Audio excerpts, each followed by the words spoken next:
Hey guys, welcome back to Race of History. Today I'm here doing Mass Hysteria Throughout History by Sam Manella. Let's get into it.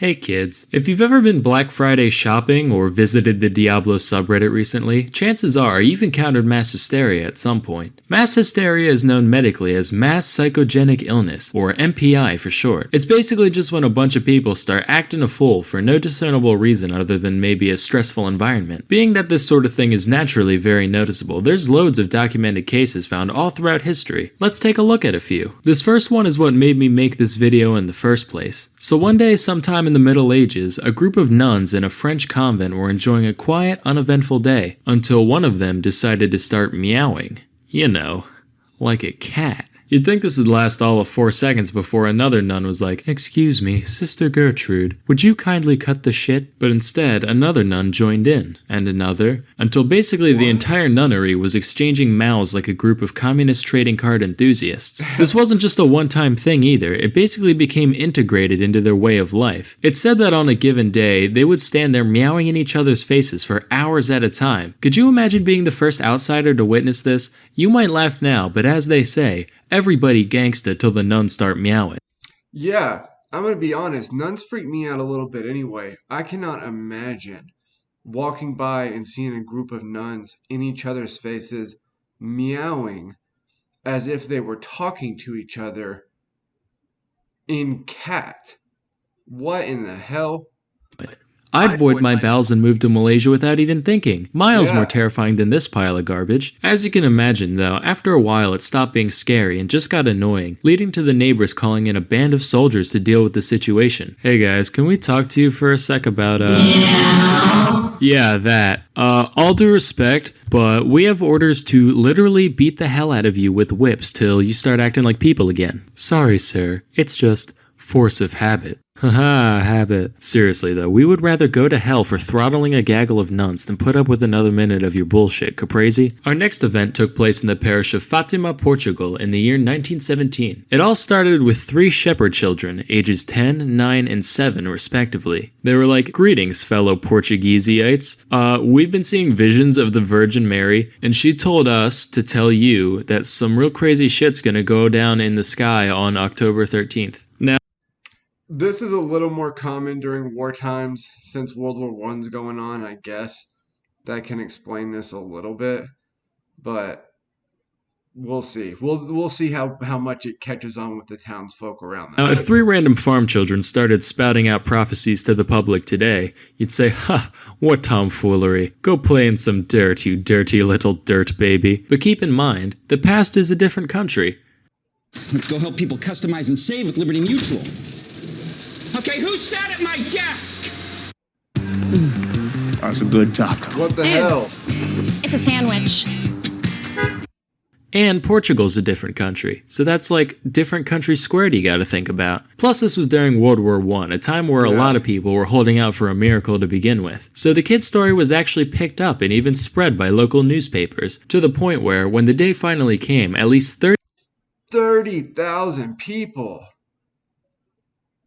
Holy wow. 30,000 people gathered in Fatima to witness the alleged miracle. Lo and behold, on that day, the sun began zooming around, careening towards Earth and sending rays of multicolored light cascading across the sky, creating a light show like nobody's ever seen. Keep in mind, this happened in the 20th century, way after the era where belief in divine jiggery and or pokery was considered mandatory, so naturally there were plenty of skeptics and non-believers present, and even they saw it all happen. Or so they thought. How do we know the sun didn't really whiz around haphazardly that day, Well, number 1, use your frickin' brain. And number 2, accounts differed wildly from person to person. While some say the sun zigged hither, others say it zagged thither, and others still said it shined a brilliant yellow and stayed I'm confused about how they're seeing anything looking at the sun that long. perfectly still. As such, it was eventually concluded that the event was just a combination of MPI and weird eye stuff from too much sun staring. Yeah. Although I'd like to believe it was real, just that Jesus' illusion skill was way higher than his alteration at the time. Yep, that's it. Sam's going to hell. Why, for blasphemy?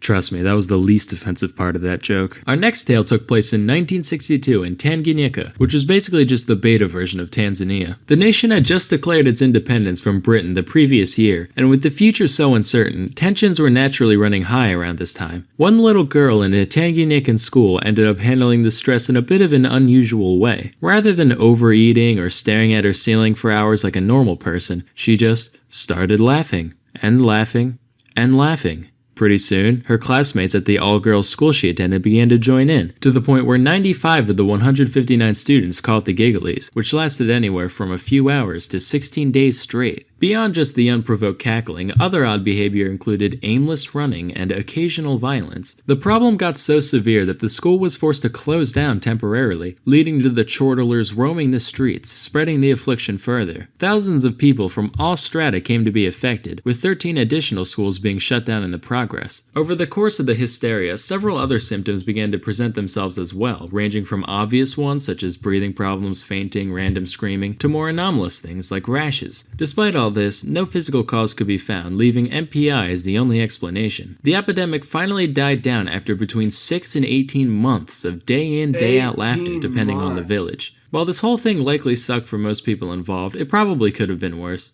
A lot of the time when I'm alone, I'll think to myself, man, if I ever go full schizo, I hope I'm one of the laughy ones, not one of the screamy ones. Yeah. With this story in mind, just maybe, if I put my mind to it and believe hard enough, I can be both. Flashback to the year 1518 to the city of Strasbourg, at the time part of the HRE. A woman named Mrs. Trophy began fervently dancing in the streets for no discernible reason, for hours, then days. All without music, of course. Her only breaks consisted of occasional food intake and passing out from exhaustion when night came. If you saw that today, you'd just be like, ha!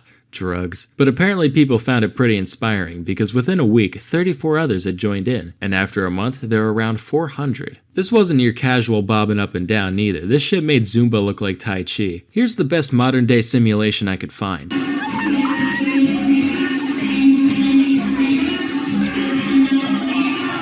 Now imagine that both of those people were the same person and you got the dancing plague. This would take a toll on any healthy person, let alone a medieval city dweller, but despite bleeding feet and aching bones, they just kept going. In fact, they went so hard for so long that a good portion straight up fucking died from cardiac arrest. It got to the point where around 15 dancers were kicking the bucket every day before the city decided they had to do something about it. They managed to rule out any divine or supernatural causes, which was necessary just because, back in medieval times, it was fucking stupid. They eventually surmised that it was a natural disease caused by too much hot blood, as per that whole four humors thing that was popular at the time. As for a cure, their prescription was, get this, more dancing. I can see where they were coming from. It's pretty sound logic. If you got a song stuck in your head, you play it till you're sick of it.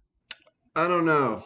I feel like maybe they jumped the shark on that one when 15 people a day are already dying.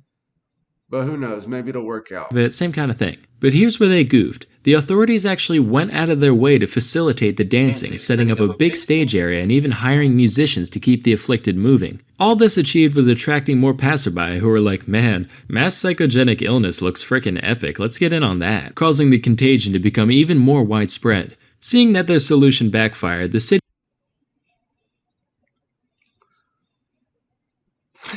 then went the other way and completely banned any public dancing. Those who still showed signs of the mania were subsequently carted off to the Shrine of St. Vitus, where an exorcism-like ritual was performed on them. This ended up being highly effective, presumably for no other reason than that the dancers believed it would work, and after nearly 2 months, the plague was quelled. While this whole thing was most likely a case of good old-fashioned MPI, some historians believe it might have been egged on in part by ergotism, a state of psychosis brought on by eating tainted bread, which I talked a little bit about in this video. Ding. And hey, while I'm shilling for my channel, I might as well give a shout out to another as well. Today's video was sponsored by Chet. Alright, that was Tom O'Nella's Mass Hysteria Throughout History.